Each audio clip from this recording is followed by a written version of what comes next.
penemu sel. Robert Hooke lahir 1635, wafat 1703, tahun penemuan 1665, asal Inggris. Kontribusi: orang pertama yang mengamati dan menamai sel. Ia mengamati irisan tipis gabus menggunakan mikroskop buatannya, melihat kotak-kotak kecil seperti ruangan biara celula dalam bahasa Latin, lalu menyebutnya sel-sel. Kelemahan: sel yang ia lihat adalah sel mati, bukan sel hidup. Anthony van Leeuwenhoek lahir 1632, wafat 1723, tahun penemuan sekitar 1674, asal Belanda. Kontribusi: mengembangkan mikroskop sederhana dengan perbesaran tinggi hingga 300 kali. Orang pertama yang melihat sel hidup dari air rendaman jerami, air hujan, dan air kolam.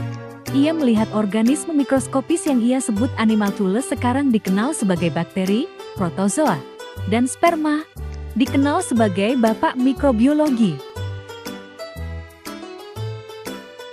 Matthias Claiden lahir 1804, wafat 1881. Tahun kontribusi 1838, asal Jerman. Kontribusi: seorang ahli botani yang menyatakan bahwa semua tumbuhan tersusun dari sel, menyimpulkan bahwa sel adalah unit dasar kehidupan pada tumbuhan, bekerja sama dengan Schwann dalam membentuk teori sel. Theodor Schwann lahir 1810, wafat 1882.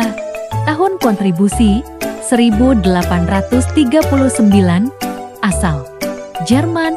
Kontribusi: seorang ahli zoologi yang menyatakan bahwa semua hewan tersusun dari sel, menyimpulkan bahwa sel adalah unit dasar kehidupan pada hewan.